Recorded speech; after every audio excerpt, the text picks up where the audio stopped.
lindistamisega. Ja Andres, sa võid siis jätkata. Jaa, et sõna teenuste arendus. Üldine lause siia vahele selle mõttega, et kindlasti ei ole meil kõik asjad on ju kivisse raiutud igaveseks, et teenuste arendus ongi selline jooksev protsess ja nüüd see aasta, just see esimene poolaasta, mis nüüd töös on selline tõsine kaasamisplaan individuaalsete kohtumiste näol sektoritega, masinametalliga muidugi ka eraldi ja soovime ikkagi päris detaili minna selles osas, et kui võtame sellised top-turud, mis järgmisteks aastateks on sektoritel silme ees, siis milline see mängukava on, et mida sektor ise mõtleb, et peaks ära tegema, mida oleks vaja võimendusena juurde ja see arutelu oleks siis natukene laiem meie vaates, kui lihtsalt ekspordist rääkida, et prooviks võimalikult hästi aru saada ühe sektori ühiselt toimetavate ettevõtete vajadustest ja kui siit joonistub välja selliseid mustreid, mis peegeldavad, et mõni teenus võiks kohaneda või siis hoopis mõni uus teenus juurde tulla, et siis kindlasti oleme meie selle valmisolekuga. Ja ka ekspertteenus, millest täna räägitakse, on kindlasti üks selline teenus, kus me olemegi praegu juba saanud omajagu peegeldust selles osas, mis võiks olla tulevikus seal juures ja selle peale me juba ka mõtleme, kui siin 25+ aasta kontseptsiooni välja töötame. Aga lisaks siis arendusele on meil üha arenev turundusblokk, et nüüd sellest aastast on meil ka ekspordi osakonnas oma konkreetne turundusvaldkond esindatud ja erinevate siin rahastusallikate koosmõjus saame siis lõpuks teha päris head tervikasja, ehk et mitte rääkida ainult riigi turundamisest, saame rääkida ka riikide põhisest turundamisest ja saame veelgi enam rääkida sektorite lõikes turundamisest. Et seda pilti siis jooksutab meil turundusvaldkond nüüd jõudsalt kokku. Ja muidugi välisesinduste võrgustik, et oleme... Kas keegi küsib vahele? Kuulsin häält. Kellegi on vist mikrofon vaigistamata, et ma võin ka muidugi siit tsentraalselt vaigistada, aga hea oleks seda võib-olla mitte teha, nii et... Elisa, sa mõtled, on sul seal? Kristi Konnovil on sees. Nii, aga Andres, ole hea. Lähme edasi. Et välisesinduste võrgustik, täna ka üks kolleeg siin seda esindab, oleme kokku praegu 16 riigis, EISi esindajatega kokku circa 25 välisesindajat ja põhiteenused võiks lihtsustatult jagada selline teadlikkust tõstev promotegevuse pool, sihtturus spetsiifilised seminarid, erinevad ärimissioonid, mida me teinekord algatame peamajast, teinekord turgudelt on ju siia poole vaadates, erinevad VIP-visiidid ja muidugi see personaalne nõustamine on A ja O siin. Ja panen ka natuke teistpidi vaate ette sellest EISi teenuste jagunemisest, et lihtsustatult me vaataks seda 4 plokis, et esmane on turuteadlikkus kui selline, mis paljuski puudutab just neid, kes esmakordselt vaatavad teatud turgude poole ja ei ole veel nii-öelda ärikultuuriga tutvumisest kaugemale jõudnud. Et siin on kõik sellised sihtturupõhised seminarid ja personaalne kontakt ning seda taustal toetav turundustegevus väga oluline. Võimekuse kasvu aitame eeskätt läbi koolitusprogrammide. See aasta on meil 2 mahukamat programmi süsteemne eksport Jaapanisse, mis on siin IKT sektoriga koostöös ja meil tuleb Saksamaale ka üks süsteemne tervikprogramm, aga selleks aastaks siis on meil tervistehnoloogiate sektoriga see ette nähtud. Ja kõige rohkem teenuseid jääb siis turule sisenemise ja turul kasvamise eesmärkidel. Et praegu siin selle taasterahastu toetuse lisavõimendusega on meil 24 väga korralik tööplaan. Põhimõtteliselt oleme 20 eri turul circa 45 ühisturundustegevusega. Ja eks lõviosa tegevustest on ikkagi seotud messidega, missioonidega, on nad siis VIP-i kaasatusega või ilma. Ja üha rohkem siis ka sisse tulevad missioonid on teemaks, et ma räägin sellest ka kohe varsti edasi. Nii, korraga peegeldus sellest, kuidas me täna kaetud oleme. Sinised on siis see, kus on ainult EIS ja õigemini saatkond ja EIS koos. Ja siis et sellise ühise Team Estonia nimel me üha rohkem proovime peegeldada seda, et kui me räägime maailma katvusest, siis on riigid, kus me oleme välisministeeriumiga koostöös, on riigid, kus on ainult välisministeerium ja on riigid, kus on aukonsulid. Ehk et kõikides nendes riikides teatav tugi on ettevõtetel olemas, aga ma ise näen ka selgelt, et see pool, kuidas see tugi oma olemuselt erineb nendes asukohtades, et see tuleb palju selgemaks ettevõtetele joonistada ja sellega me see aasta kindlasti tegeleme. Et oleks võimalikult kiire ja lihtne aru saada, et mis teenuste järgi, mis riigis on mõtet minna ja mis sealt siis võimalik saada ja kuidas. Panen ühe slaidi seal vahele ka äridiplomaatiast siis välisministeeriumi võtmes, et eks neil teatud riikides on majandusametnikud, seal on asi tunduvalt lihtsam. Teatud riikides majandusametnikke ei ole, aga ikkagi ettevõtetele uks on avatud, et eks siis võimaluste piires tegevusi korraldatakse. Märksõnad on üpris sarnased, et ärikeskkonna kohta info saamine, teatud kontaktide otsimine, mis ettevõtetele olulised, erinevate ürituste läbi viimine. Muidugi välisministeerium vastutab eeskätt selle eest, mis puudutab päringuid kogu selle seadusandluse ja turupiirangute ja muude nagu bürokraatlike väljakutsete osas, et seal võite alati abi küsida. Ja muidugi, kes siin proaktiivsemad ise turul käima, et siis on võimalik ka saatkonnaga läbi rääkida mingite ürituste korraldamiseks nende ruumides. Kui nüüd masinametallisektorile 24 aasta mõelda, siis kõige olulisemad asjad, mida ära markeerida on peagi tulev Hannover. Ma siiani pole kindel, kuidas on õige hääldada. Hannoveriga siis ma näitan siin paar slaidi veel, aga mis on juba lukus, on ONS 24 Norras suvele teises pooles, et siin on ka mitmed masinametallitööstusettevõtted esindatud. Alihankintale ja FMB-le on veel kandideerimine avatud, nii et vaadates kuupäevi, siis 4 päeva üheni ja 6 päeva teise kandideerimise sulgemiseni. Et kindlasti julgustan teid EAS-i lehel vaatama seda infot. Ja sissetulevate osas, siin on nüüd niimoodi, et seda sissetulevate missioonide vajadust korra tõttan ette, on siin erinevad sektorid üha rohkem välja toonud.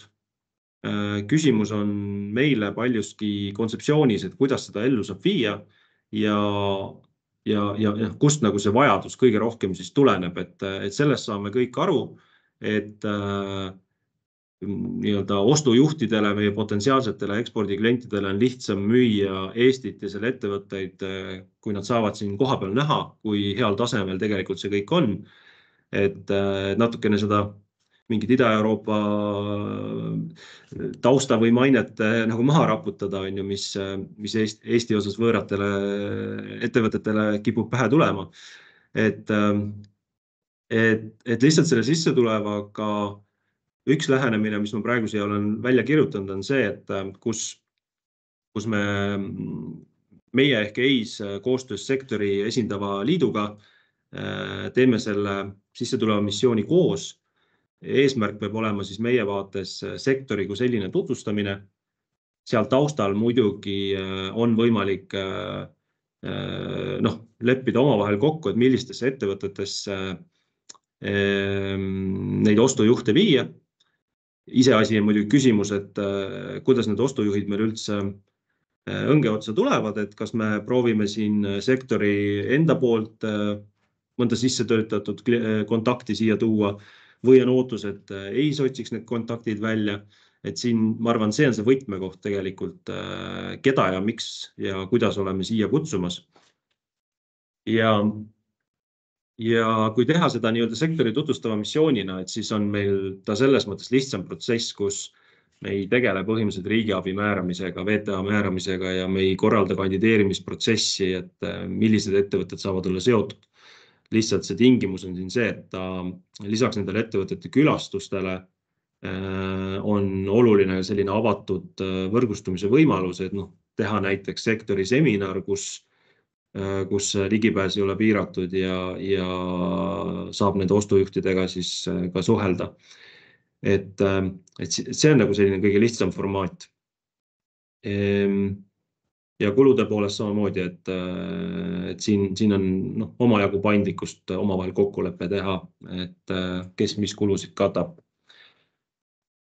Nii, ja kindlasti me siin 24 aasta nüüd tehes seda mahukamat kaasamisprotsessi eri sektoritega, me kindlasti kuulame kõikide sektorite need mõtted ära selles osas ka, mis sisse tulevad, missioone puudutab, et teha ka sellest siis võimalikult hea kontseptsioon siin, kui mitte juba 24, siis 25+ töökavadesse arvestamiseks.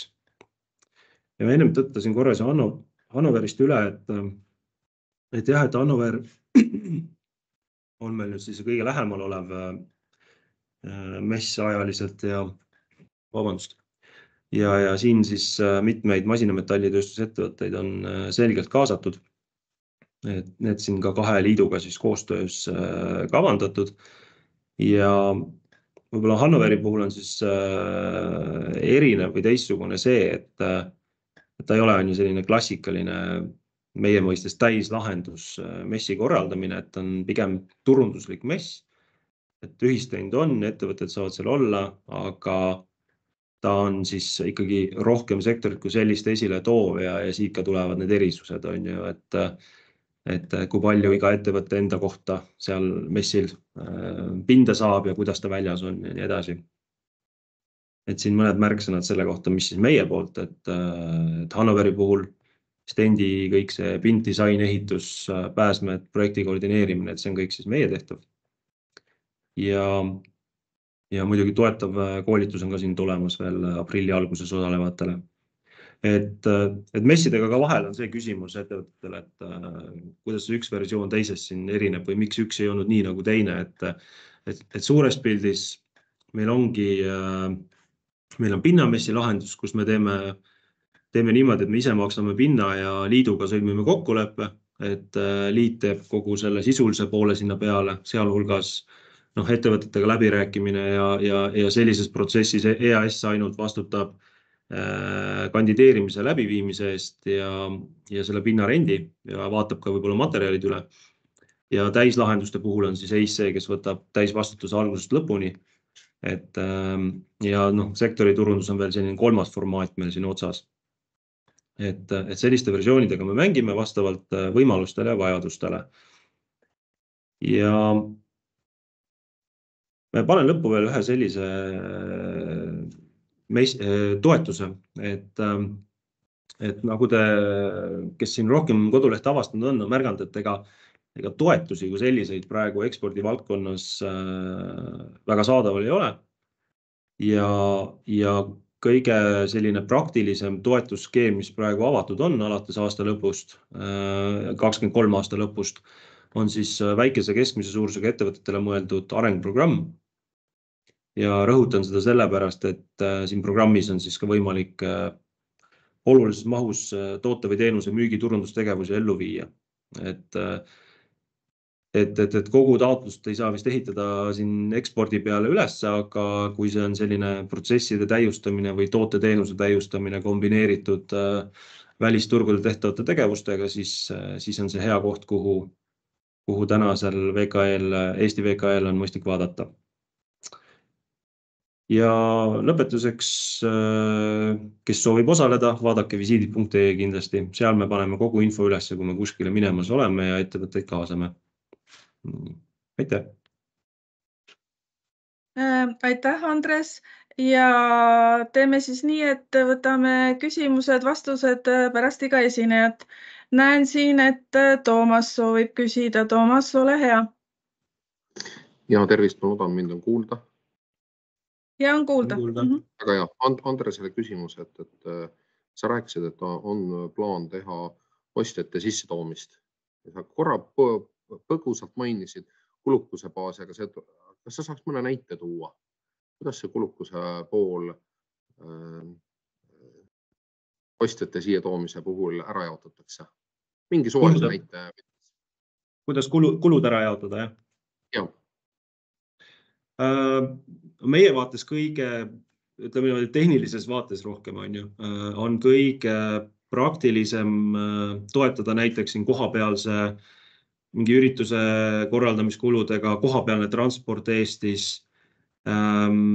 majutus potentsiaalselt. Kõige tundlikum teema on meie jaoks lendude hüvitamine. Et see on puhtalt juba sellest euroraha loogikast, et kui meil peaks juhtuma, et see inimene lennuki peal ikka ei astu lõpuks, et siis on meil tegemist keerulise kuluga teisisõnu. Et võib-olla ütleks, et esmane vastus peal olekski, et hea oleks, kui lennukulud on miskit, mida siis liit on ju koos oma partneritega katab ja põhimõtteliselt Eest saaks võtta lõviosa ülejäänud kuludest, mis siin kohapealsed on. Et tuleb muidugi numbritele peale otsa vaadata, et kui suurtest kuludest räägime ka, aga eks nad suhteliselt sarnased kokkuvõttes on. Oleneb delegatsioonist muidugi. Aga kui me räägime lõviosast, kas me räägime lõviosast 60%, 80%, 90%, mingi näide, mingi summa vahemikus? No ma arvan, et siin on see, et kui see ostujuht on ju, tuleb kuskilt Ameerikast või Singapurist, siis ilmselt see osakaal on natukene teine. Aga kui ta on siin Saksamaa kontaktid tulemas, tõenäoliselt üpris soodsad lennupiletid, ma arvan, et kokkuleppel meiega võib see hea kontseptsiooni korral olla, ma arvan, 80 või 90% ka. Et ega meil ta otseselt paigas ei ole. Ütleme ausalt, pigem on küsimus selles, et me peame mõlemad uskuma, et see on hea asi, mida me teeme. Ja siis on nagu see küsimus natukene väiksem, et mis see protsent seal on.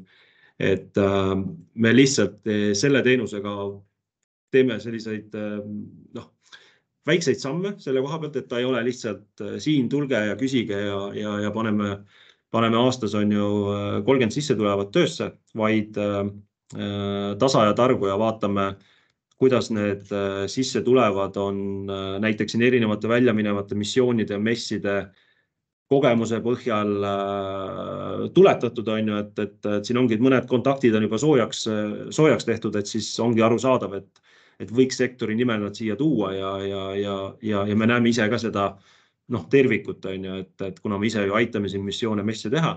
Aga jällegi, kui ei ole meiega varem seotud tegevustest tulenevad ostujuhid, aga te näete suurt potentsiaali, siis lihtsalt istume maha ja räägime läbi, et keda see puudutab ja mis täpne mõte peas idaneb.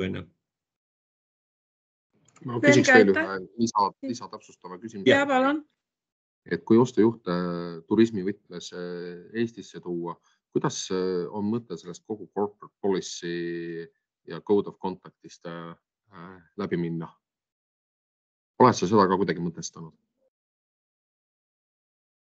Selles suhtes tavapärane praktika on see, et väga kergekäeliselt ostuinimest tuua kohale ja näidata võimekust, kus mingid kulud on kaetud, ei lähe teatud ettevõtete eetikakoodeksiga kokku. Et ma toon näite, et Saksamaal mõnele äripartnerile lõuna välja tegemine on nagu kindel ei, et ei lubata, et see on juba kliendi mõjutamine või koostöö mõjutamine. Seda mõtet oled sa kuidagi ise ka läbi mõtestanud või hetkel mitte? Ma ütlen, mul ei ole lihtsalt praegu varasema teadmise põhjal, mis on olnud, et ei ole veel probleemiks osutunud, et pigem suurem küsimus on see, et nad saaks nad jah ütlema, et nad võtaks selle aja ja tuleks Eestisse, et kulude ümber ei ole väga poleemikat siia olnud, aga me ei ole ka meeletus mahus midagi teinud praegu, et olgem selles osas ka ausad, et võib-olla siin 1-2 sisse tulevat on viimastel aastatel aasta kohta olnud, on ju, et eelmine aasta oli puidusektoris Aasiast sisse tulev näiteks, et jah, kokkuvõttes ongi, peame ostujuhtidega siis rääkima, et mida nad täpselt tahavad näha. Aasia puhul on ka selge asi, et lihtsalt mõnda ettevõttesse külla tulekuks seda asja ei juhtu. Tahavad näha väga head programmi, mõnes mõttes sellist punane vaip ette laotud ja väga hästi mõeldud mingi vähemalt 3 päeva tegevusi, on ju. Et siis on küsimus, et kui räägime Saksamaast, et mis see Saksa ostujuhi peas toimub ja kui siin mingid konkreetsed kontaktid ette võtta ja nad ütlevad, et hüvitamine ei ole mõeldav, et siis tuleb mõelda, mis see muu präänik on, mille pärast ta tahab Eestis, on ju, sektoriga tutvuda. Selge, aitäh. Et kas on veel, võib-olla ühe küsimuse saame võtta veel, me oleme natukene taga juba oma ajagraafikust. Pärast saab muidugi kirjalikult ka veel neid küsimusi saata esitada, aga paistab, et ei ole, et lähme siis edasi oma veebiseminariga ja Tiina, ole hea, ürita juba oma ekraani jagada, niikaua kui ma sind tutvustan. Ma arvan, et sind ei olegi vist sellele seltskondale väga vaja tutvustada, sest nagu sa ütlesid, sa oled väga palju Eesti masina- ja metallitööstuse ettevõtetega koostööd teinud, neile oma teenust pakkunud.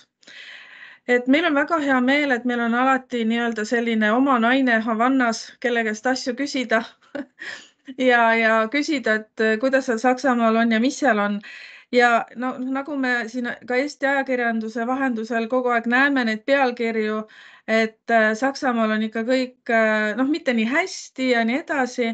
Et Tiina, et annamegi sulle nüüd sõna ja tahame teada, et kuidas seal Saksamaal siis on ja just nagu masinatööstuse ja metallitööstuse vaatest. Ole hea. Aitäh, Karin. Küsin kõigepealt ära, kas on näha presentatsiooni üle On näha. ekraani, pean kuhugi vajutama. Okei, sobib. On näha. Hästi. No siis tere ka minu poolt kõigile. Nii nagu Raul ütles, tervitas ta teid Tallinna kontorist. Mina tervitan teid Nürnbergi kontorist Saksamaal, kus ma olen nüüd siis juba EAS-i teenindanud nii-öelda ja EAS-i alluvuses olnud juba 10 aastat. Ja see 10 aastat on olnud päris pikk aeg selleks, et Eesti ettevõtteid piisavalt tundma õppida. Ainus probleem Saksa kontekstis, mida mulle meeldib alati välja tuua, on see, et Eestis vahetuvad inimeste ettevõtetes tohutu kiirusega, millega sakslased ei suuda sugugi järge pidada. Aga see lause peakski näitama teile seda ära, et sakslastega tuleb pikaajaliselt koostööd teha ja tulebki mõelda pikaajaliselt kõige peale. Saksamaal olen ma elanud 23 aastat, nii et nagu ma mainisin, et pikka aega kogemust juba oma eelmises töökohas teenindasin ma ainult ettevõtteid, luues neile nii-öelda visuaalset pilti ehk siis reklaame, imagefilme ja see võib-olla see oskus ettevõtjate juhtidega rääkida ja aru saada, mis on nende nii-öelda point of sales, kõige tähtsam asi, millega nad saavad raha teenida ja see panna liikuvasse pilti, et see on kindlasti aidanud meid praegu ka EAS-i töö juures. Aga miks me siin täna oleme, ma võiksin endast pikalt rääkida, muru on roheline, Saksamaal on ilus, meil on 10 kraadi sooja. Me oleme siin selleks, et ma räägin teile ja tutvustan teile rohkem praegu hetkeolukorda ja milline on tulevikuvaade siis nii-öelda Saksamaa masina- ja metallitööstuses. Üldistavalt ma võin öelda, panen järgmise slaidi, et mind peetakse tõesti ka Tallinnas koridorides kinni ja visatakse õhku lause, et Tiina, Saksamaal on kõik viletsasti, et seda lauset ma olen nüüd niivõrd palju kuulnud või näiteks ka, kui ma kohtun ettevõtjatega, siis hakatakse ka seda rääkima. Ma usun, et üsna palju on süüdi selles meedia, aga minu vastus on alati lühikene. Paanikaks põhjust ei ole. Vaadake minu pealt, kui ma otsustan siit ära kolida, no siis on paanikaks põhjus, siis on tõesti Saksamaa läheb põhja. Ma ei kavatse siit ära minna, mulle meeldib siin elada ja mulle meeldib siin tööd teha ja mulle meeldib Saksa ettevõtjad, Eesti ettevõtjad kokku viia, kui ma näen nendes väga head sünergiat ja ärivõimalusi. Saksamaa majanduses, ütleme nüüd nii, millest räägitakse, on küll probleeme, seda ma ei saa üldsegi varjata, seda tuleb ju ajales kogu aeg, aga mina pean seda ja mitte ainult mina, vaid seda tuleb ka lehtedes nüüd välja, seda võetakse poliitiliseks probleemiks. Ja poliitiline probleem on midagi sellist, mida sakslased saavad ise nii-öelda oma koduõuel ära lahendada. Toon kohe lihtsaid näiteid. Võtame näiteks energia.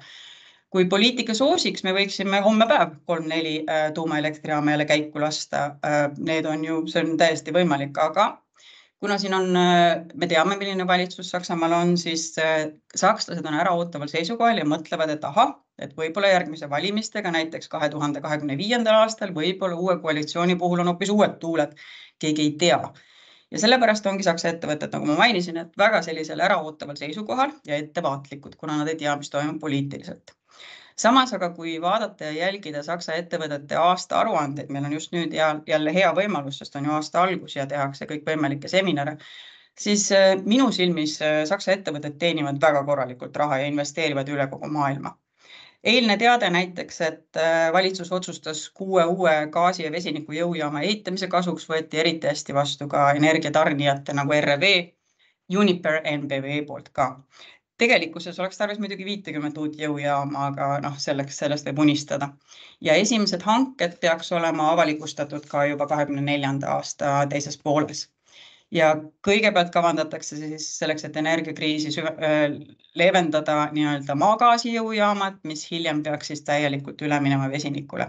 Üleminek peaks toimuma ajavahemikus 35–40, aga seda me näeme, kuidas nad sellega hakkama saavad. Vabandust, kui ma vahepeal köhin, ma olin paar nädalat tagasi veidi külmetanud, aga annate andeks ehk.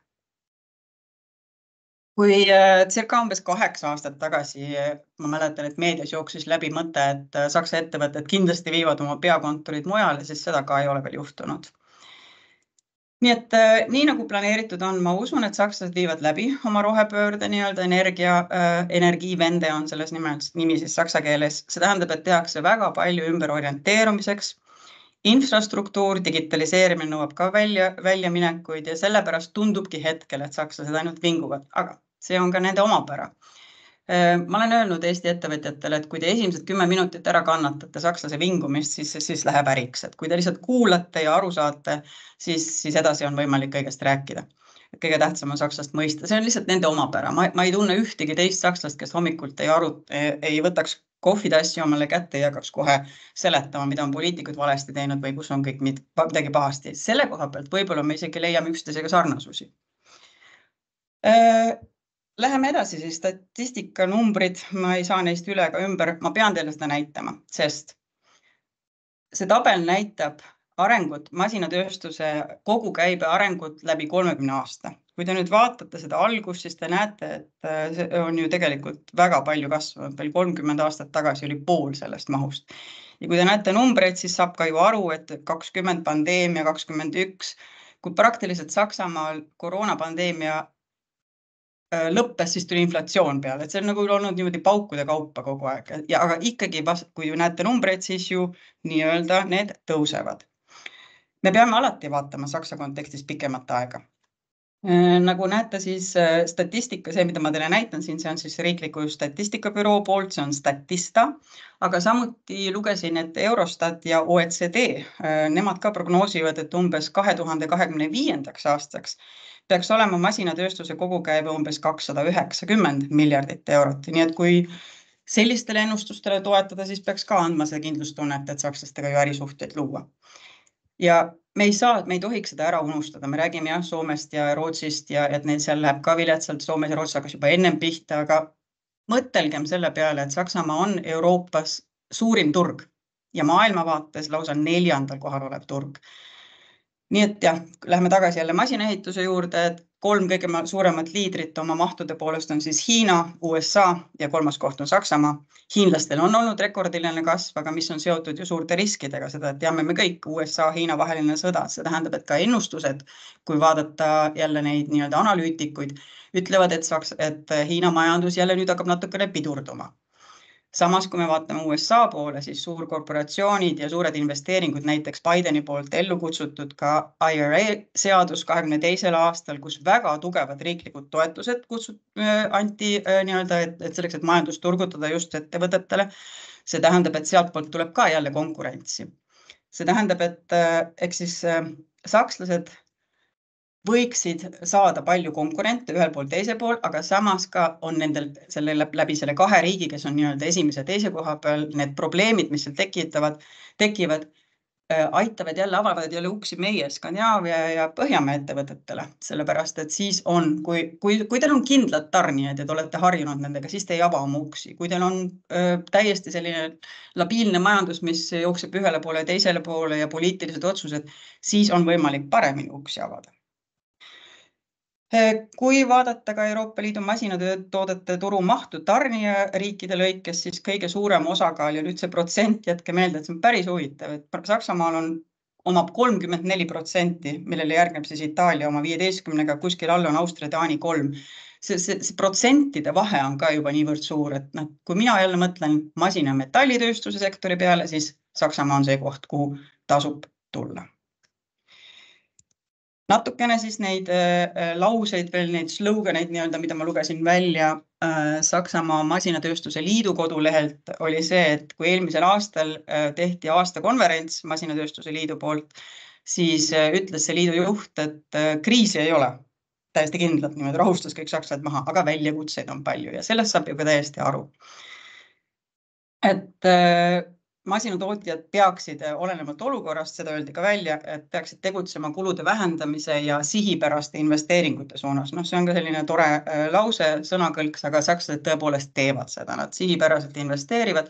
Kui need koroona ajal, ma tean, et investeerimispotid olid kinni, sest keegi tead, mis tuleb, tarneahelate kriisid tekkisid, siis nüüd need potid on avatud, sest et üsna selge suund on moderniseerimise poole, mitte ainult digitaliseerimine, vaid kõikvõimalikud robotiseerimised, kunstlik intelligents tuleb mängu, et siin tegutsetakse ja tehakse ikkagi väga palju.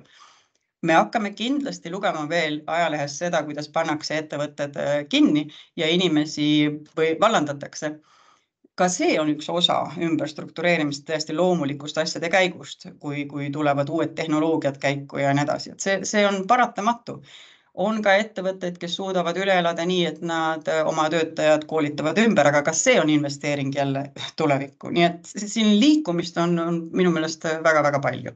Nii et positiivsena nähakse tegelikult seda, et paljud ettevõtted võivad sellest kriisist praegu tugevamana väljuda, kui nad neid võimalusi siis ka ära kasutavad. Nii, siis mis ma teile veel räägiksin?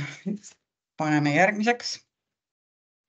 Jah, üritustest ja messidest tahtsin teile natukene rääkida, et ma tean, et kuna EAS me ei suuda ju kõikidel messidel toetada inimesi või ettevõtjaid ja me ei tee ka nii palju ühistende, siis Saksamaale, kui näiteks minna Saksamaa messide kodulehele Auma, siis selle messi lehe avades on võimalik sisestada ju märksõnu näiteks, et masinatööstus ja sellele tuleb välja siis mingi 42 üritust vähemalt või messi. Küll nad on siis piirkondlikud, aga on ka suuri ja rahvusvahelisi ja minu jaoks on see tõesti vapustav, et on võimalik nii palju suuri üritusi ja suurmesse, mis on ka rahvusvaheliselt korraldada. Tõin esimesena välja ühe huvitava asja, et Viinis, Austrias, et see on tööstuse konverents ja seda korraldab Saksa masinatööstuse liit. Tavaliselt on selline konverents toimunud alati Saksamaal ja on olnud saksakeelne. Seekord on aga konverentsi keel inglise keel ja osaleda saavad kõik teemast huvitavad inimesed. Selleks ei pea üldsegi liidu liige olema. Panin teile siia hinna ka ülesse. Ja juba antud see fakt, seal on programm ülevõsse pandud ja nii edasi, et ma loodan, et Karin pärast saab selle presentatsiooniga saata osalejatele, et siis on iga lingi all on ka otse informatsioon kohe. Et kui sinna kaasa minna, seal on väga hea programm, väga head esinejad ja saab sellise täiesti üldise pildi, kuhu Euroopa masinatööstus liigub ja mis on need suunad ja mis annab teile spikri kätte, mida tasub rääkida partneri juures, millele mõtlevad inimesed, kes seal esinevad, mis on nende teemad, et see annab nii palju minu meelest kätte fakte ja selleks, et aru saada, kuhu peaksite ka teie liikuma, juhul kui soovite Saksamaal äri teha. Ja see fakt näitab ka seda, et see inglise keeles on, et sakslane otsib Euroopa ülest dialoogi, mida ma ei ole ka varem täheldanud sellisel moel. Siis tõin järgmisena välja eWorld, see on siis energiatööstusele suunatud mess, eksponendid on erinevatest energiatööstuse sektoritest, umbes pooled neist töötavad siis energiavaldkonnas, aga järgnevad ka infotehnoloogia, energiakaubandus, energiavarustatus. Märtsis on ka üks tööriistade mess, seda ma eraldi välja ei toonud, kellelgi on huvi, pöörduge minu poole, annan teile informatsiooni.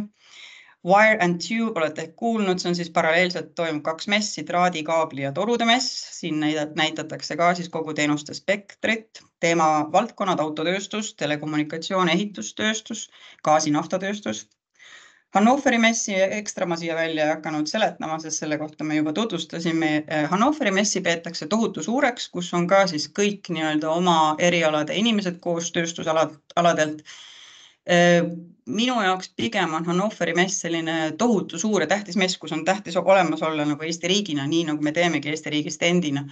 Ma arvan, ma vist väga valesti ei ütle, kui saan öelda, et kõik ettevõtjad loomulikult on sinna ka teretulnud ja mida paremat saab olla, kui me saame näiteks Eesti stendil pakkuda võib-olla ka võimalust, et te saate seal oma klientidega kohtuda. Ma arvan, ma vist väga ei eksi, kui selline võimalus on olemas. Kas keegi oskab kommenteerida? Karin? Ei eksi ja, et ülemäära suurt nii-öelda laudade kasutamise tungi me ei ole nagu täheldanud, et ja ikka saab korraldada mõned kohtumised, kui anda teada. Väga hea, suur aitäh, et mina tunneksin näiteks seda, et see on ju suurepärane võimalus. Ma tulen messile ja ütlen, et kohtume Eesti stendi juures, et meil on oma stend seal. Meie saame seda endale lubada, me oleme väike riik, et sakslastel on nii, et nendel on oma liidumaade stendid ja muud, kuhu sa kutsud, kus on sinu Saksa stend. Et seda võimalust ka näiteks nagu ära kasutada. Siis maikuus toimub mess Grinding Hub, mis on siis rahvusvaheline lihvimistehnoloogia ja superviimistluse alamess. Samuti see mess on hübriidne, nii et on võimalik ka digitaalses vormis osaleda, matchmakingust osa võtta või siis seminaridel osaleda.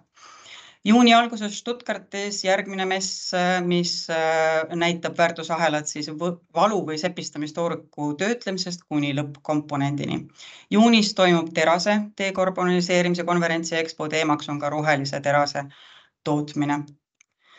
Stuttgartisse läheme edasi AMB mess. AMB mess oli midagi sellist, mida me mõtlesime ka Eesti ettevõtjatele ja Masinaliidule välja pakkuda, kuna see on üks tohutu suure ja rahvusvahelise tähtsusega eriala mess, kuid see langeb samale ajale alihanketega ja meil ei ole nii palju ettevõtteid, me saaksime samal ajal mõlemile messile paigutada inimesi, mis aga ei tähenda seda, et need, kes ei lähe näiteks alihankitele, võiksid sinna AMB messile minna ja külastada seda. See on siis metallitöötluse rahvusvaheline mess, toimub iga 2 aasta tagant ja teda nimetatakse tippmessiks kogu maailmas.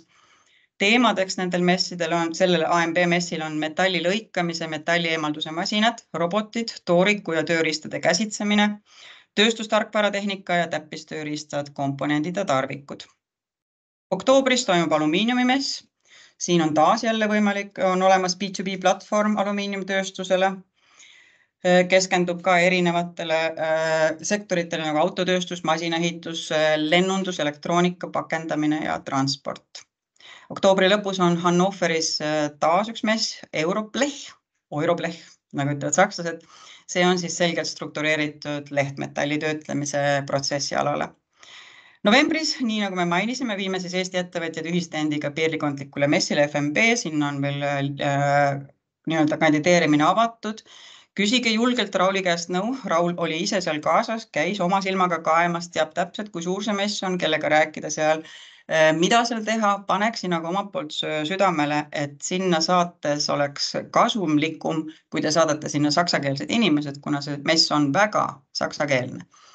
Mingi nurga pealt loomulikult, kuna seal käivad ka hollandlased, itaallased, me nägime ka Šveitsi inimesi, siis on ju nibin-nabin võimalik ka inglise keeles suhelda, aga see on saksakeelne mess. Siis, kuna paljud messid Saksamaal toimuvad, siis nagu ma mainisin juba 2 aasta tagant, siis võib-olla vihjaksin ka, et 2025. aastal toimub allhankemess Leipzigis, mille nimi on siis Subcontracting Fair C. Selle nimi on siis Z-mess nii-öelda. Ja ekspordinõunikut juba mainis Andres ka, et jah, me pakume selliseid teenuseid, kus me proovime teid nõustada just nimelt teid huvitavatel momentidel ja teil on puhas luksus, sellepärast, et Saksamaal ma ei ole mitte ainult üksinda, vaid meid on siin 2. Leana Kammertöns, minu kolleeg, on Berliinis saatkonna juures.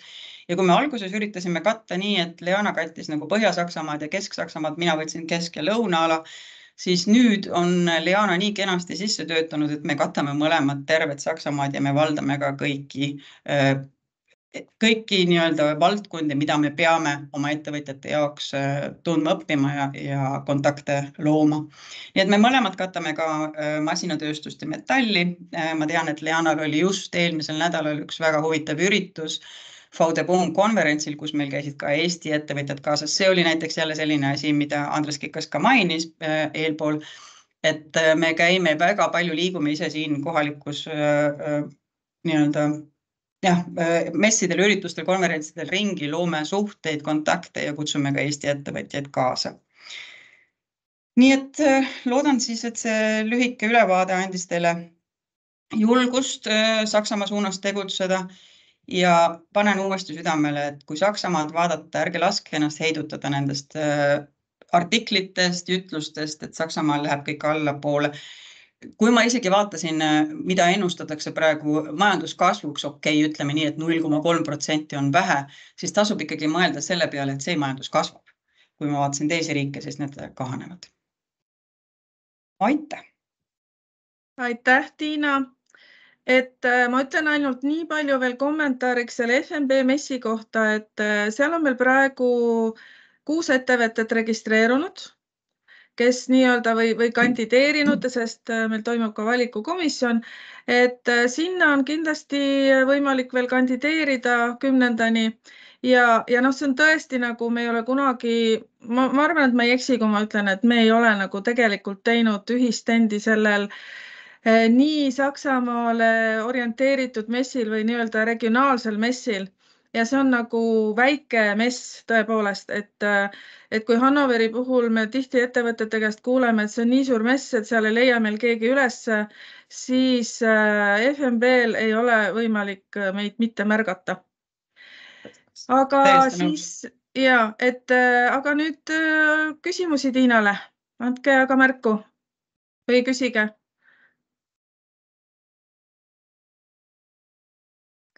Siin on Eero Raun on kirjutanud kommentaari, et ta oli hankitan tänavu 1–3 oktoober, nii et ei sega AMB-l käimist.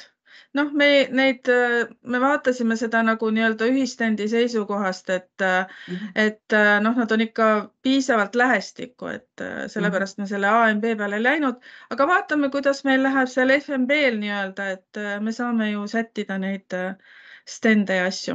Aga siis ootame endiselt küsimusi Tiinale. Eero, palun. Pane oma mikrofon, Eero Raun, ja pane palun oma mikrofon ka sisse. Ja, aitäh. Ma jään natukene oma asja ja ütlen seda, et samas piirkonnas ju mina teen üht ühistendi, kus mõnigi siit ringist ka tuleb 12.–15. märtsini siis Utrechtis, mis on Beneluxi kõige suurem tööstusmess ja seal on siis 7 hallis kokku ja seal on siis meil Eesti ühistendi jaoks 44 ruutmeetrit. Nii et keda vähegi huvitab see 30 miljonit, mis Beneluxis on ja erinevad tööstusvaldkonnad, et siis on nagu oodatud sinna külaliseks. Mõned on meil siis eksponendid ka siin. Aitäh! Nii, kas on veel küsimusi Tiinale? Priit Lind on siin käe tõstnud ja palun. Jah, tervist veel kord. Tulen tagasi nagu selle juurde, et te ütlesite, et selle aasta majanduskasvuks prognoosib Saksa riik 0,3%. Ma nagu natukene võib-olla siis küsiksin täpsemalt, et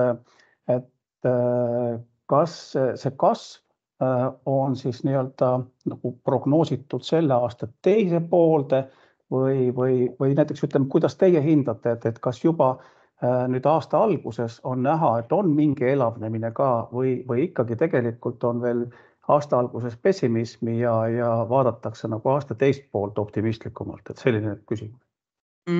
Ei, aasta algus on optimistlikum, et seda saan kohe öelda, et siin on ikkagi paisu tagant asjad välja läinud, et seda on märgata iga ala peal, et kui sakslased tavaliselt ei lähe nii-öelda barrikaadidele, siis siin on ikkagi praegu on pandud kõva press valitsuse poole, mis tõttu võib-olla võetki see päris kiiresti nüüd vastuse otsus, et 6 uut jõujaama ju avada ja see, et hanked tulevad juba aasta teise poolel välja, see on nagu mingi ülim kiirus Saksamaal. Et siin hakkavad asjad toimuma ja ma arvan, et see 0,3 ei ole absoluutselt kuhugi kivisse raiutud. Siin see number võib muutuda ka veel suurema poole. No ja ma saan aru, et nad panid kinni ühe aatomielektrijaama ja nüüd teevad seal vist, ma ei tea, kas 6 või 16 palju gaasielektrijaama.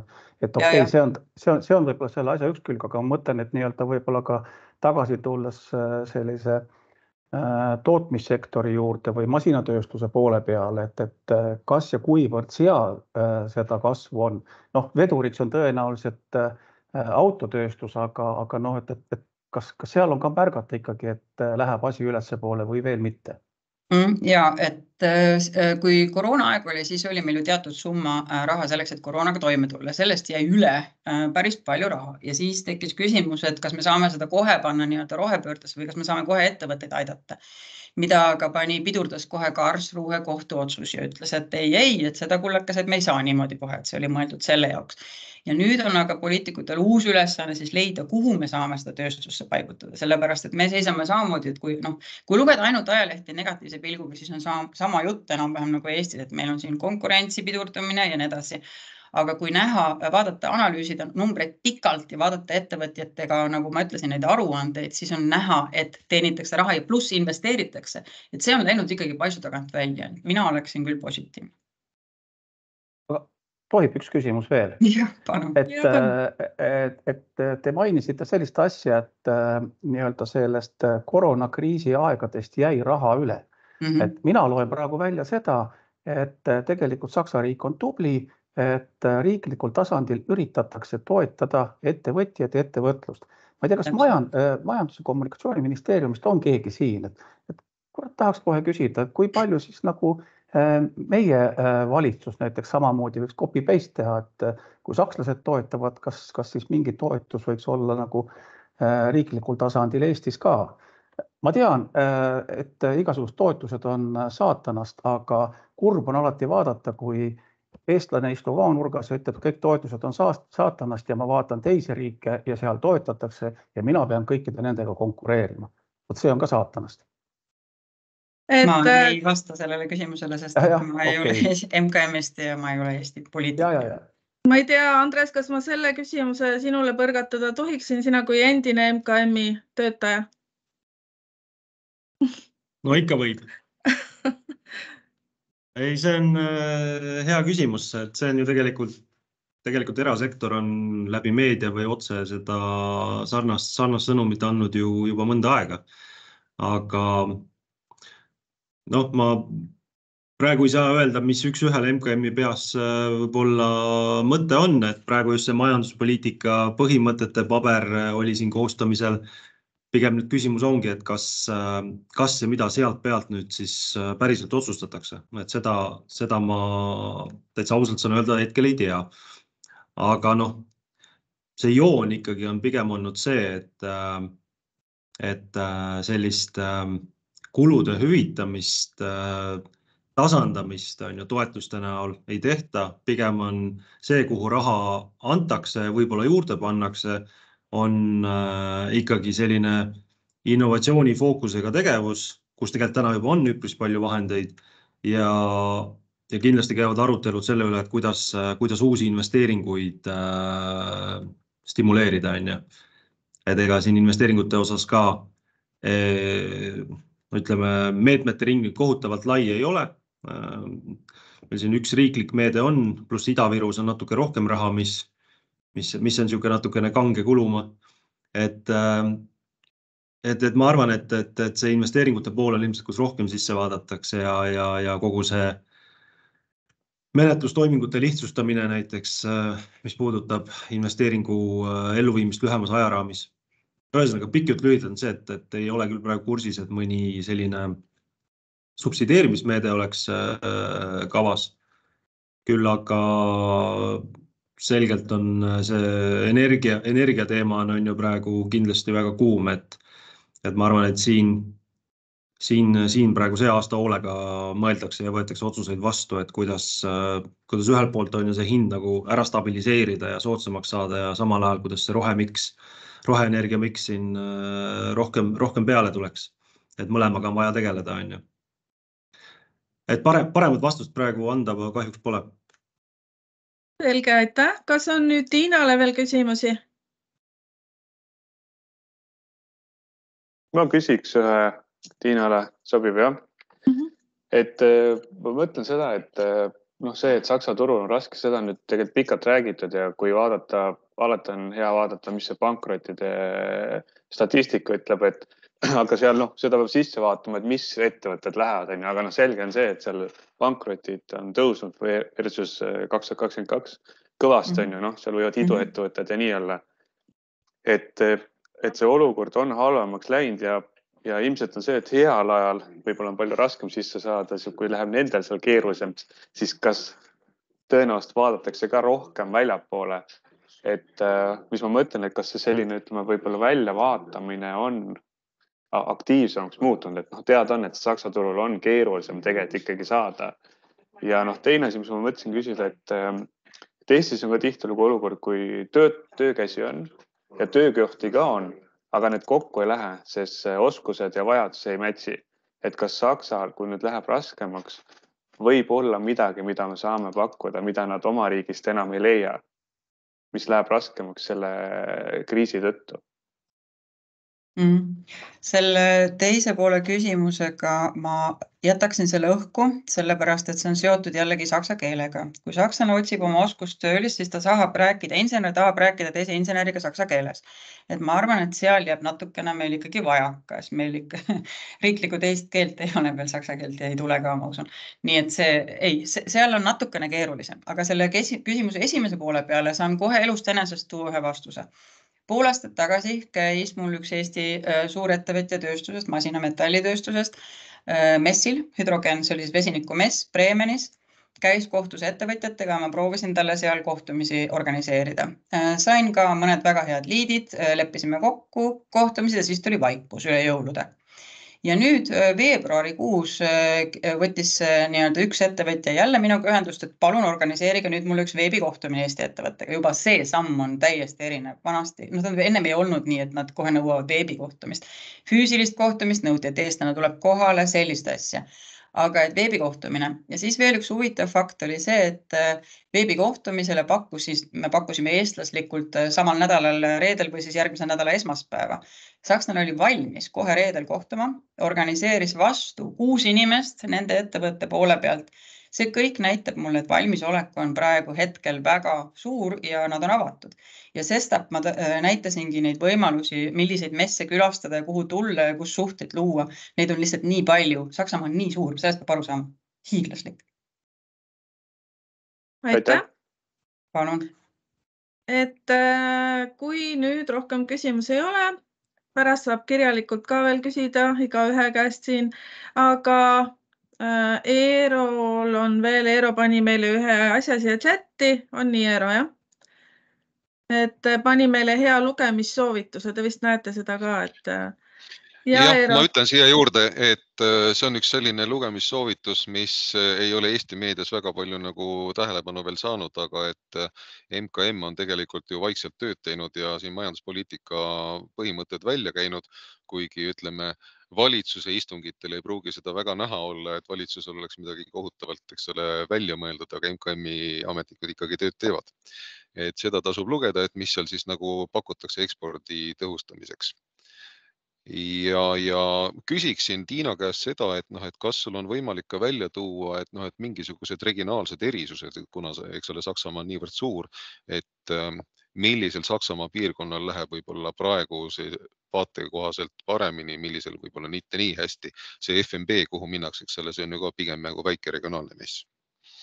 Jah, aga ta asub keset Saksamaad asukohas, kus on ka Saksamaa üks kõige tähtsam masinatööstuse klaster. Aitäh, ma näen, et mu kolleeg Liana Kammertöns on ka siin.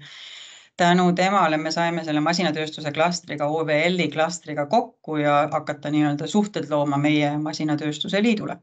Nii et ma ei saa niimoodi öelda piirkondadega, sest nagu ma mainisin, et järgmisel aastal on ju allhankemess Leipzigis, siis Stuttgart on masinatööstusmesside väga suur koht. Hannoveris me nägime ka oli paar tükki samal ajal Düsseldorfis. Siin tulebki vaadata, kus neid messe korraldatakse ja sinna tulebki minna ja tuleb vaadata, kes on osalejad ja kui on see rahvusvaheline ja on näha, et Saksa enda masinatööstusliidud on ka kohal, siis on see koht, kuhu minna, siis on see piirkond. Nii, aitäh, et läheksime nüüd edasi, oleme oma päevakavast natuke maas. Ille, ole palun hea, jaga juba oma ekraani. Ille on meie hea uus kolleeg, aga eksport ja ettevõtetega töötamine ja nõustamine ei ole tema jaoks üldsegi mitte uus teema. Et ta on ettevõtteid nõustanud ennegi ja tegelenud projektide kirjutamisega. Ja Ille räägib meile nüüd, ma teen praegu selle üldistuse eelnevate perioodide põhjal, et Saksamaa on olnud siin teenuses üks selline maa, kuhu on hästi palju huvilisi olnud. Ja Ille räägib siis sellest, mis teenus see täpsemalt on ja kuidas on selle Saksamaa huviga praeguses voorus. Ma täpselt ei olegi kursis, kas see on avatud või avanemas. Ole hea, Ille. Aitäh, Karin. Küsin, et kas on slaid ekraanil kenasti näha? Siis on hea. Just. Et jah, nõustamisvaldkonnas olen olnud tänaseks 15 aastat, 3 aastat olen vedanud ka rahvusvahelise kasvu projekte, ehk siis see on natukene sarnane teenus kui eksperditeenus, et olen olnud projektijuht ja projektide sisuline elluviija, et saan siin teenuse juures kasutada ka oma praktilist kogemust. Nii. Ja, slaidid ei tahtnud liikuda. Kui me räägime siis eksperdi kaasamise teenusest, et siis sellega me aitame edendada tootearendust ja eksporti, ehk siis sihtturu suunas on võimalik teha 2 erinevat tegevust ja teenust on võimalik kasutada 2 erineval viisil. Et kas me aitame siis eksperdi kõigepealt otsida ja siis saab teenusesse edasi minna või on võimalik ettevõttel siseneda teenusesse ka oma eksperdiga. Ja siis teenuse olemuse kohta tõin ühe teenuses olnud ettevõtte tagasiside, et projektipõhiselt eksperti kaasates on selleks loodud hea raamistik, mõelda selgelt läbi, mis ressurssidega ja mis ajaga saavutada soovitakse. Ja see meie rahaline tugi on siis suureks abiks hea eksperdi kaasamiseks, mis võib muidu väiksemale ettevõttele üsna kättesaamatuks jääda. Ja see ettevõte on olnud ka Saksa turu suunas, kuigi ta ei ole masinametallitööstus just.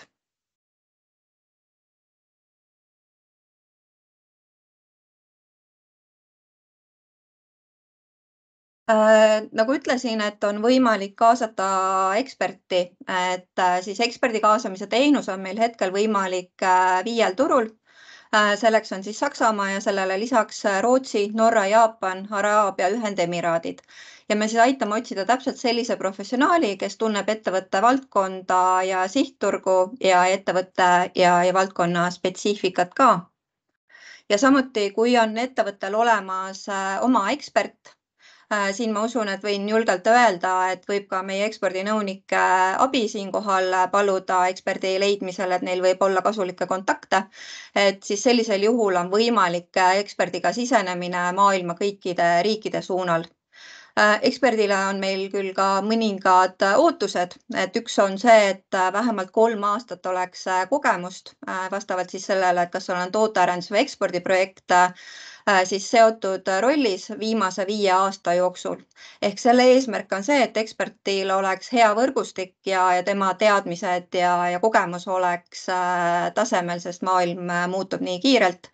Ja ekspert peaks olema siis nõus teenuses osalema meie kaastoel ja tal peaks olema valmisolek siis esitada kuni 3 raportit oma tehtud töödest, mis ei tohiks olla lisapanus, sellepärast et usun, et iga ettevõtja soovib teada, mis täpselt tegelikult projekti käigus toimub ja mis antud hetkeks on saavutatud.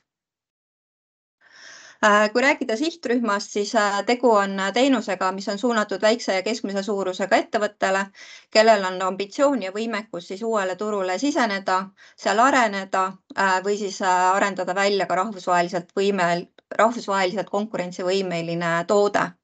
Oluline on see, et ettevõttel oleks olemas plaan, et mis probleemi siis on vaja eksperdi abiga lahendada.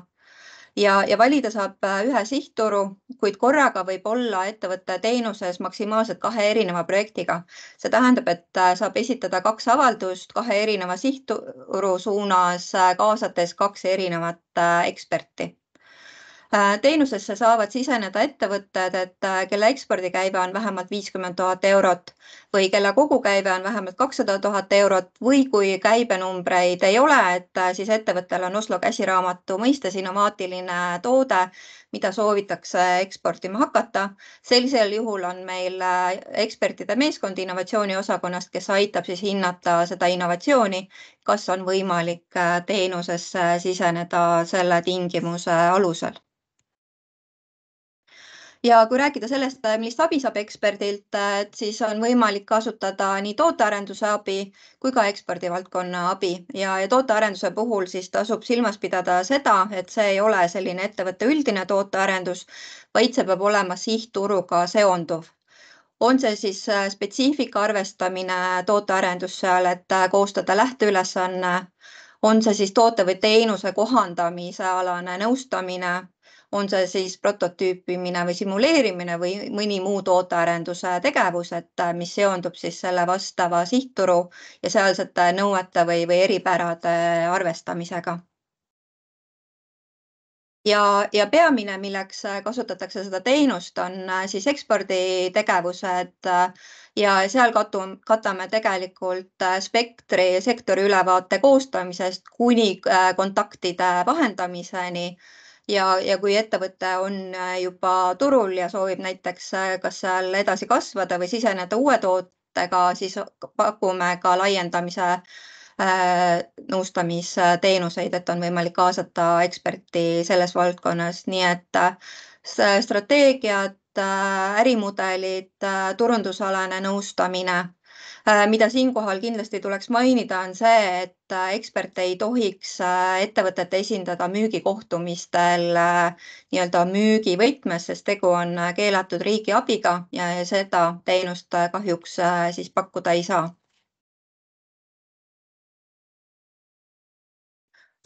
Meie katame kuni 50% eksperditasust, kuid mitte rohkem kui 10 000 eurot ühe eksperdi kohta. Ja ettevõttel on võimalus kasutada eksperti kuni 12 kuud. Et kui siin juures rääkida sellest teenuse protsessist, siis pärast avalduse esitamist üldjuhul võib minna kuni 3-4 nädalat, kuni ettevõte on teenusesse kinnitatud. Pärast seda siis meie partneriga koostöös sõlmitakse 3-poolne leping eksperdiga ja pärast lepingu sõlmimist siis hakkab see 12 kuud jooksma, aga see, kui pikk see projekt on ja mida seal täpselt tehakse ja millised on oodatavad tulemused, see siis pannakse juba 3-poolsesse lepingusse kirja. Teenusesse kandideerimine toimub taotlusvoorudena.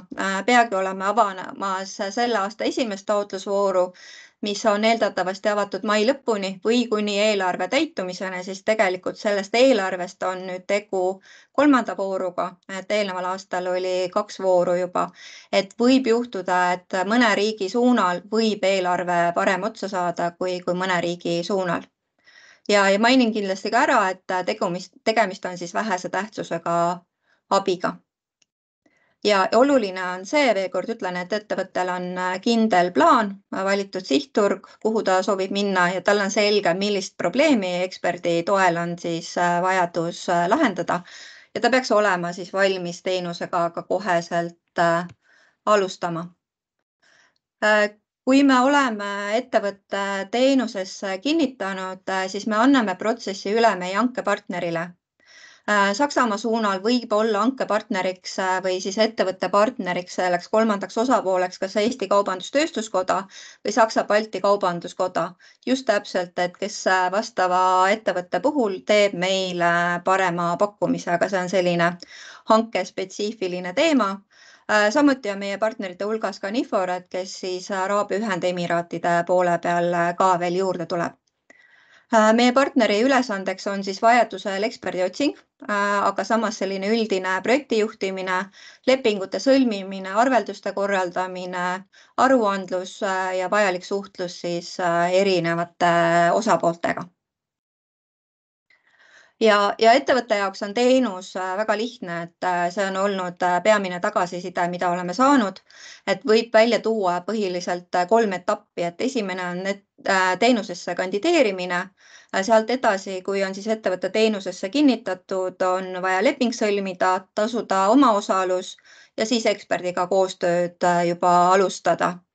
Ja hiljem anda tagasisidet nii projekti käigus, et kui on need raportite esitamise ajad, kui ka pärast projekti küsime siis üldist tagasisidet, kuidas on rahulolu meie teenusega ja kuidas projekt üldiselt on läinud. Ja samuti toon natukene kontekstis siia eelmise aasta 2 vooru statistikat, et kokku esitati meil 59 taotlust, 40 ettevõtet on teenuses ja meil on kokku 43 projekti ehk 2 ettevõtet on korraga 2 erineval sihtturul teenuses. Rohkem kui kolmandik ettevõtetest on teenust kasutanud ka varem. Kokku on ettevõtted 14 erineva sihtriigi suunas töös. Kaasatud on 28 erinevat eksperti kokku. Neist mitmed eksperdid teevad koostööd mitme ettevõttega. 8 ettevõtet on kasutanud eksperdiotsingu võimalust ja kui siin nüüd siis välja tuua, siis Saksamaa on turgudest kõige populaarsem. 18 ettevõtet kokku, Rootsi on teisel kohal, Jaapan on üllatuslikult 3. kohal. Jaapani suunas peamiselt on toiduvaldkonna ettevõtted, kes soovivad sinna siseneda või edasi kasvada seal. Kui rääkida nendest sisulistest tegevustest, mida ettevõtted peavad oluliseks, siis tootearenduse poole peal on eelmisel aastal kokku 4 projekti teenusesse kinnitatud. Kõik need 4 peavad oluliseks teenuse kohandamist, toote või teenuse kohandamist või siis lähteülesande loomist ja sihtturu spetsiifika arvestamist tootearenduses ja üks ettevõte on siis tegelenud ka muude tegevustega. Ekspordivaldkonnas kokku 39 projekti ja 90% nendest panustavad kliendikontaktide vahendamisele. Ehk see on see nii-öelda liidide leidmine. Sealt edasi tuleb siis turule sisenemise strateegia juba, positsioneerimine, kliendisegmendi valik, turundus ja nii edasi. Et siit on siis näha, mida ettevõtted oluliseks peavad, et mille osas eksperti kaasata. Ja igaks juhuks ütlen, et saab valida kas terve spektri või saab valida üksikud. Just täpselt see, et mis on see väljakutse vastava ettevõtte jaoks. Ja tõin välja ka Saksamaa statistika, et Saksamaale eelmisel aastal oli 3 vooru. Neist kevadine oli ainult Saksamaa suunal. Mõlemas voorus kinnitati teenusesse 9 ettevõtet ehk hetkel on 18 ettevõtet Saksamaa suunal. Kui paremal vaadata neid sektoreid, siis ühte väga konkreetset sektorit välja tuua ei saagi, sest ka IT all, mis on siin 22%, on tegelikult üsna eripalgelised tooted ja teenused seal taustal. 15 ettevõtet sisenes teenusesse oma eksperdiga ja kokku kaasati Saksamaa suunal 13 erinevat eksperti ja 3 korral kasutati ka siis eksperdi otsingu võimalust. Ja olen välja toonud siis ka teenuse tingimused lingi meie kodulehele ja samuti oma kontaktid, et kui on küsimusi, siis võtke julgelt ühendust. Minu poolt hetkel aitäh! Ja suur tänu, Ille. Kas on Illele küsimusi?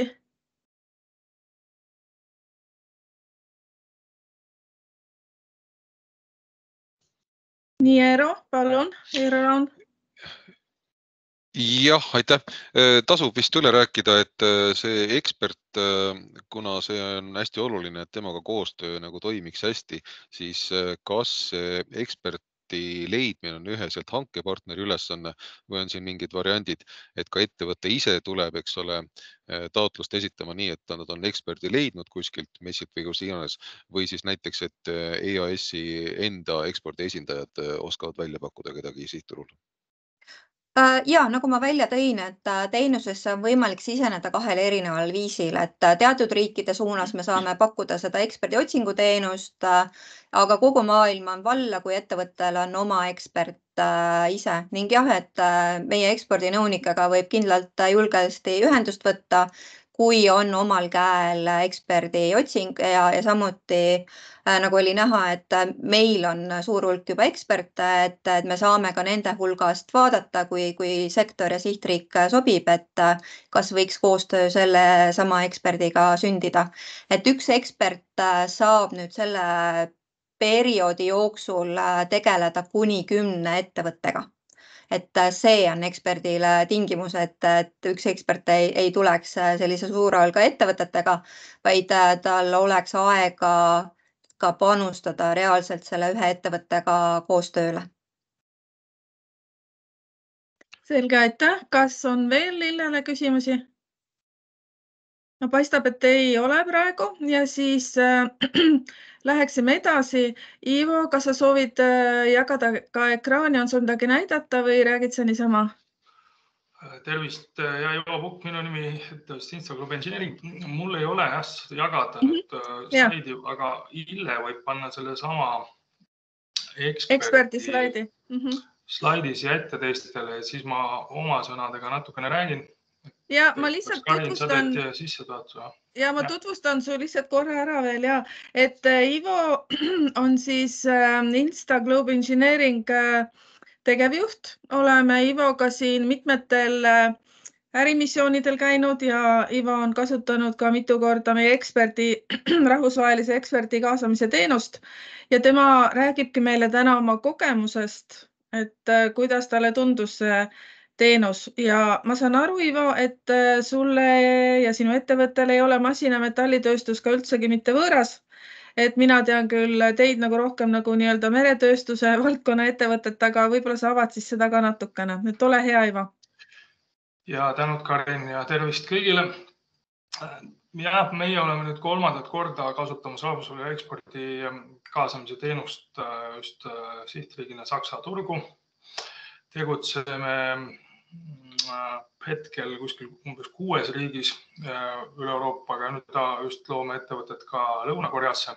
Me müüme 95% oma teenustest ekspordiks, tegeleme elektriinstallatsiooni ja commissioningi teenustega merelaevandus, avamere kui ka energiasektorisse. Enne koroonat oli laevaehituses väga hea aeg, kõik toimis hästi, kruiisilaevaehitus buumis, aga koroona tulles nagu paljudes teistes sektorites eksport peatus ja siis me saime aru, et me peame nüüd vaatama ka teistesse tööstussektoritesse ja siinkohal tuli meil see rahvusvahelise eksperdi kaasamise teenus väga kasuks. Leidsime oma eksperdi, kellega tulime teenusesse ja hakkasime vaatama rohkem teisi võimalusi ja just maismaa poolele. Võin öelda, et kõik korrad, kui oleme osalenud teenuses, on olnud väga edukad. Just võib-olla tänu sellele, et me tegime väga põhjaliku eeltöö eksperdi leidmisel. Kontrollisime eelnevalt tema teadmisi, tema networki, tema tausta ja ka leppisime väga konkreetselt kindlad eesmärgid ja ajaraami kokku, et mis tulemusi me soovime saada ja näha. Ja seetõttu ütleks, et ekspert aitas avada meil palju uksi, kuna just Saksa võib-olla suuremate corporate klientidega suhtlemine oli meie väikse ettevõtte jaoks võib-olla ei olnud nii tuttav, et me saime seda kohalikku ärikultuuri, infot ja tuge selle läbi. Lisaks siis hiljem, kui need kontaktid olid loodud, aitas ekspert meid ka messil osaleda, suunata messi kui ka anda turu ülevaadet, mis messidel osaleda, mis võib-olla mitte ja mida üldse messit oodata ja kuidas nende kontaktidega edasi töötada. Ja nagu siin eelnevalt mainiti, et Tiina poolt, et nüüd on sakslased nõus rohkem tegema veebikohtumisi ja päris kiirelt saab need kohtumised organiseeritud, siis ka see oli murdepunkt meie jaoks, et enne koroonat ikkagi ma iga esmaspäev läksin lennujaama ja lendasin Saksa, et käia kohtumistel, aga peale koroonat ja nüüd tänapäeval on väga hea ja kerge võimalik teha neid veebikohtumisi. Ja just seda ka ekspert aitas suunata ja läbi rääkida nende Saksa klientidega ja uute kontaktidega. Et meie omalt poolt väga soovitame ja julgustame ka teisi ettevõtteid antud teenuse sisse vaatama ning ka leidma endale sobiv ekspert. Võib-olla see on kõik ülevaatlikud. Ja, suur tänu, Ivo. Kas on küsimusi Ivole?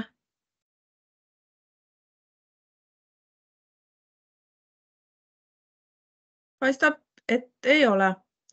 Ja kui me siiamaani olime kogu aeg oma ajakavast maas, siis nüüd tundub, et me oleme isegi oma ajakavaga ilusti hakkama saanud ja meil on veel 4 minutit aega, et kui kellelgi on nüüd veel küsimusi, kas siis Andresele või Tiina Kivikasele või Illele, siis saab kasutada seda võimalust, olge head.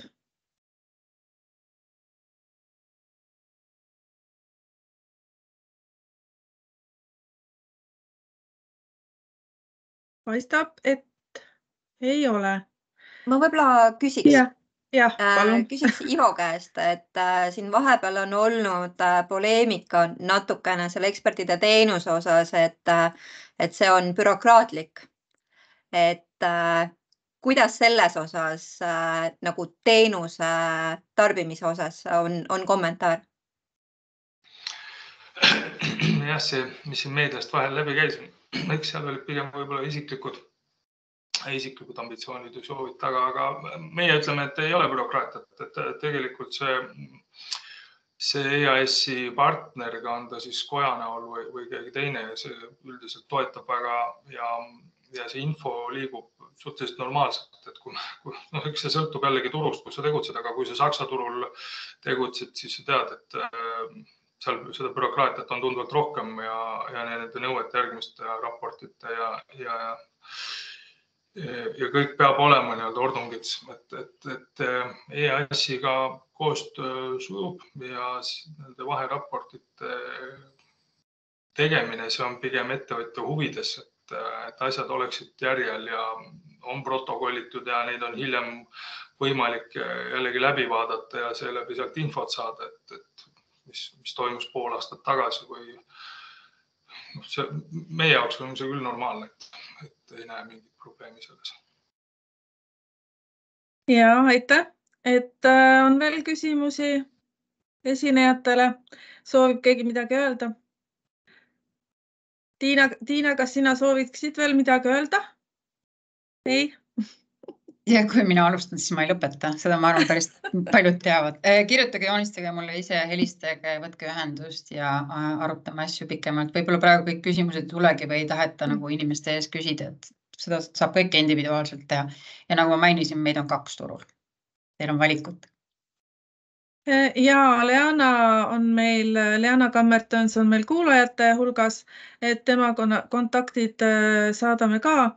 Et Tiina, te olete niimoodi jaganud selle Saksamaa, et sina oled lõuna pool ja Leana on põhja pool, oleme asjast õigesti aru saanud? Kuna Leana on nii kiiresti sisse elanud, siis me enam ei jaga mitte midagi, me teeme kõik, mõlemad kõike ja teenindame kõiki. Selge. Sest mingi aeg tagasi teil oli nagu selline jaotus, aga see on siis nii-öelda maas. Selge, suur tänu. Leana soovib võib-olla ise ka ühe sõna. Tere. Leana, palun.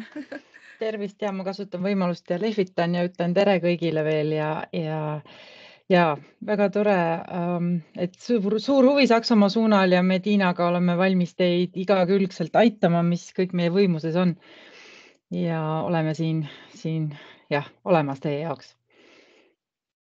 Ja aitäh, Leana. Ja Raul soovib midagi öelda. Ole hea, Raul. Ja ma tahtsin ka lihtsalt tänada EIS-i tiimi, et väga sisukas hommik oli ja väga informaatiline, nii et ja siis sa saadad mulle selle lindistuse ja ma jagan seda siis kõikidele liikmetele, kes ka osaleda täna ei saanud. Tänan väga. Ja, minu poolt ka suur tänu kõikidele esinejatele.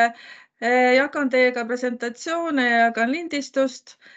Kui midagi on, siis seal meilis on ka minu kontaktid. Saate pöörduda minu poole või esinejate poole otse. Et oleme ühenduses ja kena päeva teile kõikidele. Aitäh, ilusat päeva. Aitäh, nägemist. Nägemist.